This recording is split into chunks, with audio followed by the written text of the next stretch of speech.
कितीही चांगला पगार असला तरी अजून पण आपण प्रिव्हिलेज लाईफ जगत नाही असं जर तुम्हाला वाटत असेल ना, तर हा व्हिडिओ तुमच्यासाठी. लाखात जरी सॅलरी येत असली तरी बरेचसे पैसे हे लोन ईएमआय फेडण्यामध्ये, घरच्यांच्या जबाबदारीत आणि फ्युचर प्लॅनिंगमध्ये खर्च होतात. त्यामुळे महिना अखेर शेवटी हिशोबच मांडत बसावं लागतं आणि ही गोष्ट कुठेतरी थोडीशी डिसअपॉइंट करते ना.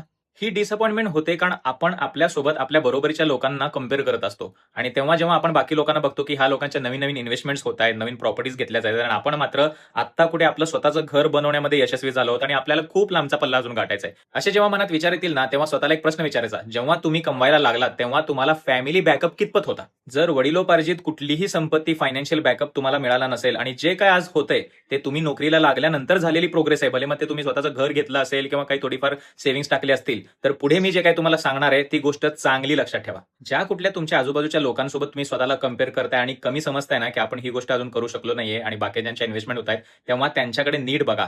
त्यांचं जे राहतं घर असेल लहानपणापासूनचं किंवा गावाकडे कुठेतरी थोडीफार का होईना प्रॉपर्टी ही त्यांच्या घरच्यांकडून, वडिलांकडून किंवा आजोबांकडूनच आलेली आहे. मी असं म्हणत नाही की या लोकांना आयुष्यामध्ये कष्ट कमी असतील. त्यांना कष्ट पण असतील, ते मेहनत पण घेत असतील, स्ट्रगल पण असेल. पण ज्या क्षणापासून त्यांनी कमवायला सुरुवात केली ना, त्या क्षणापासून केलेली इन्व्हेस्टमेंट ही त्यांच्यासाठी वेल्थ बिल्डिंगचं काम करते. ती रिटर्नेबल इन्व्हेस्टमेंट आहे. पण जेव्हा तुमच्याकडे फॅमिलीचा वारसा म्हणून जमीन, घर असं काही आलेलं नसतं आणि तुम्ही कमवायला लागल्यानंतरच जर गोष्टींना सुरुवात होत असेल, तर तुम्ही फक्त इन्व्हेस्टमेंट नाही करत आहात, तर तुम्ही जनरेशनल वेल्थ बिल्ड करताय.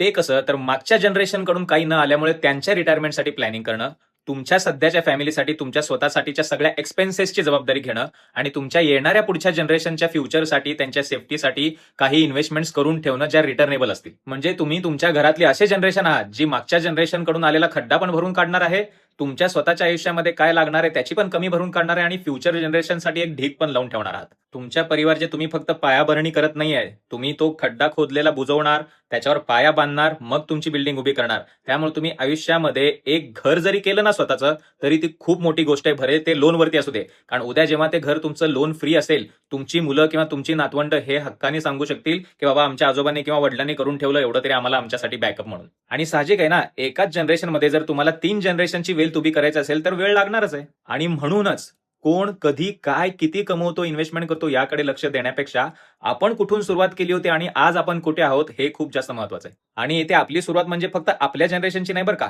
मागच्या जनरेशनच्या सुरुवातीपासून आपल्याला ते कॅल्क्युलेशन लावलं पाहिजे. मग तुम्हाला तुमची खरी प्रोग्रेस कळेल.